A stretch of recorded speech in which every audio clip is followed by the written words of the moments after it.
Hey guys, it's JW. It is Thursday, and I just thought I'd hop on before I started my second shift here.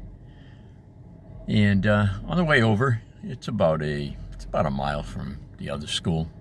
From the middle school to the elementary school is about a mile. So on the way over, I saw way more signs than I've seen recently. So for some reason, looks like a lot of people put up their signs last night. And where I live, in the town I live in, I'd say it's probably 80-20 being Democrats versus Republicans. Based on the signs I see, it's 8 out of 10 are Harris Walls signs as opposed to Trump Vance signs. And I know that this town I live in is very liberal, and the Democrat candidate, at least since I've been here, I've been living up here for about 8.5 years, the Democrat candidate always wins. When I moved to town, the mayor was Republican, but when he ran for re-election, he lost to the Democrat. But he had been mayor for quite a while, so I find that true in politics, that a state like Massachusetts, for example, is very, very blue, okay, as they call it. And whenever there are elections like for senator or a congressman, it's almost all Democrats. In fact, I think the Congress right now is all Democrat. I don't know how many congressmen there are in Massachusetts, 12, 14 or something. I'm probably not that many, I don't know. But like I say, I'm really not as interested in politics as I once was. So, but I know they're all Democrats, and senators are both Democrat. So the only time you see a Republican win will be in a local election. Sometimes I find when the town is having fiscal problems, financial problems, and maybe they're planning on building a new school, or they're planning on doing a lot of upgrades to the infrastructure, that people will tend to vote the Republican candidate, because generally speaking, the Republican candidate is usually a businessman or a woman, and the Democrat candidate is usually more of a former city councilor, or the mayor we have now. She was previous to becoming mayor. She was the head of the Chamber of Commerce.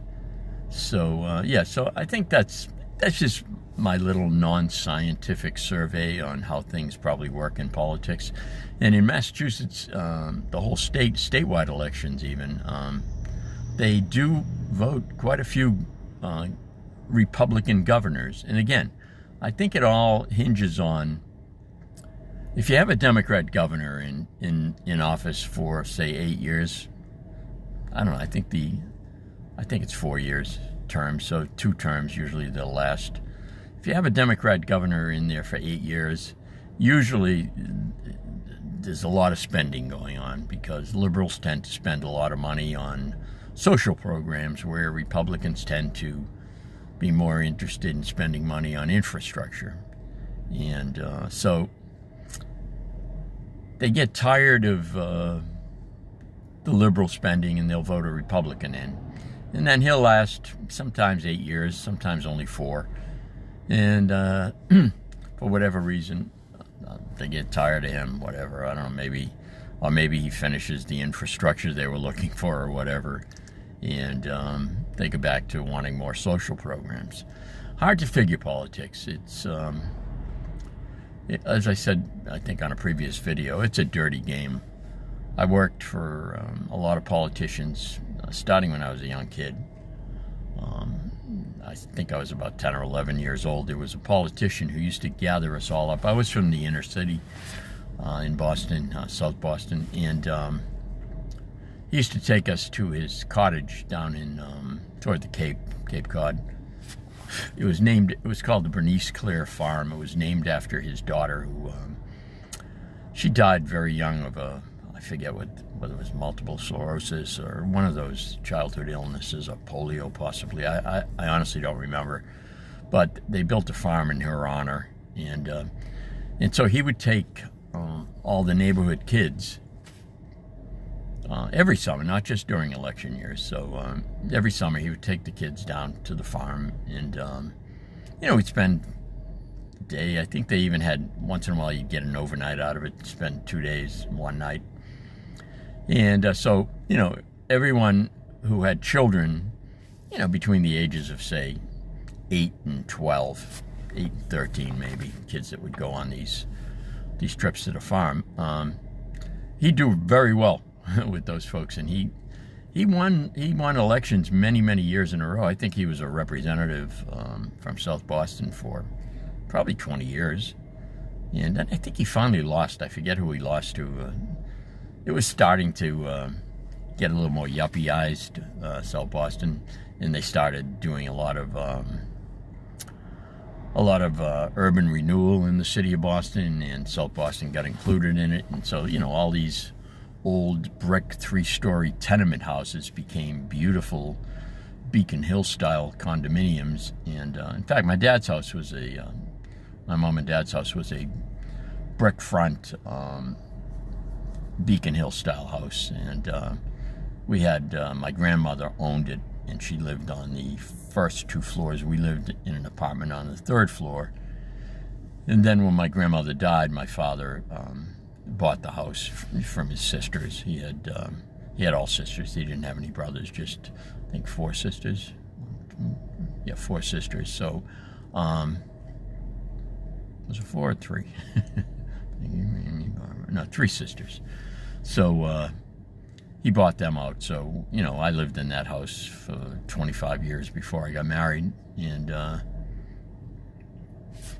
so, it's elections, politicians do what they have to do to win elections. And I don't know how much, like I said, on the way over, I was looking at all the signage. And I often wondered, a friend of mine who was a politician, that guy I told you ran for mayor, this fly buzzing around my car, he told me that people holding signs on highways, he said, believe it or not, he said, this is his words, not mine, he said, there are enough dopes out there who haven't made a decision yet that will vote for you based on someone holding a sign.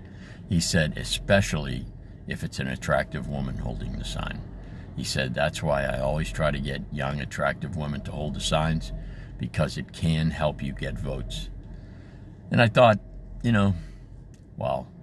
I knew that there were a lot of low information voters out there, but when he told me that story, and it kind of made sense, because from then on, whenever I see people holding signs, I notice that there are a lot of attractive women.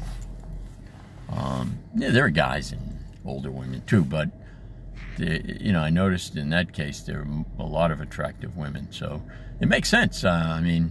It's advertising, it's marketing. I've been a marketer my whole life pretty much, and so it's just the way it is. You do what you have to do to win. And the politicians, some of them are excellent marketers. They know what they're doing. They know.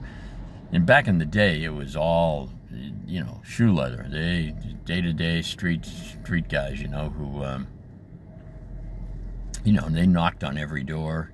They knew everyone by name. I'm talking the local politicians, of course. And, they'd come into my house and ask, hey, how's Mary and Bart doing? My parents. And when I'd answer the door or something, I was just a kid. And then I started working for a couple of the guys, one who was a representative, another guy who was running for mayor.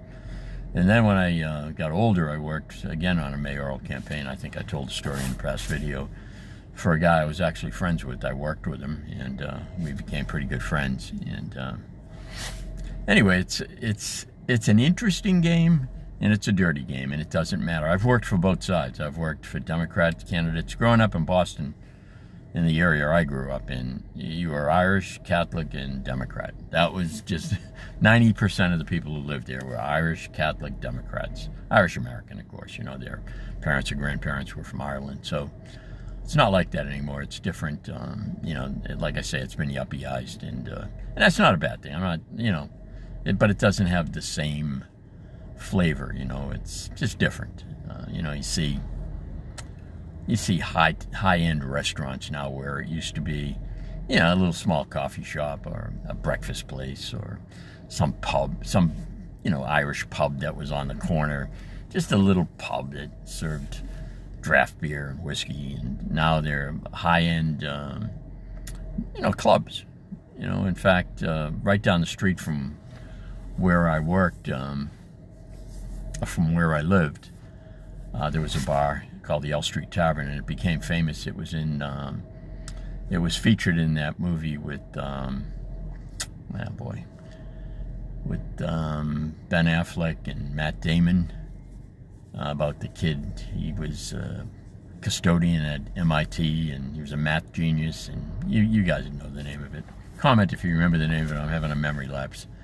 But yeah, I lived about one block down the street from that, and that was when I turned drinking age, 21. That was our pub, you know. Meet down there, meet the guys down there or whatever, and now it's a fancy joint, you know. And ever since from that movie, what the heck was the name of that, huh? Oh boy, Robin Williams was in it. I remember the movie like it was yesterday. I saw it. Good Will Hunting.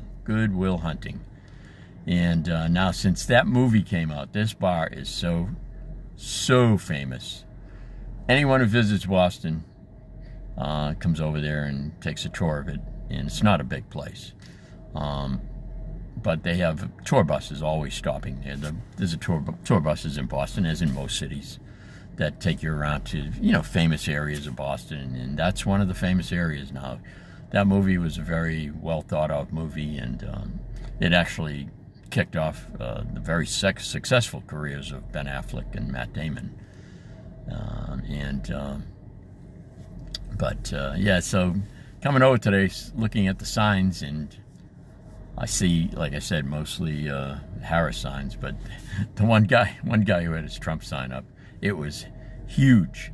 All the Harris signs are small. The Trump, and I know the guy. I've seen him before, and I'm thinking a lot of people are saying, I wouldn't put those out there, you know, because there's been known violations of people going after Trump signs, and even in this town. But this guy, he looks like a Hell's Angel, you know. He's bald with the tattoos on, and he's got a big Harley, and nobody's going to mess with this guy. I don't think. I wouldn't. But anyway, I was just thinking about elections and past elections and working for politicians, so I thought I'd jump on. But as they say, time to go to work. So it's good talking to you folks as usual, and I'll talk to you soon.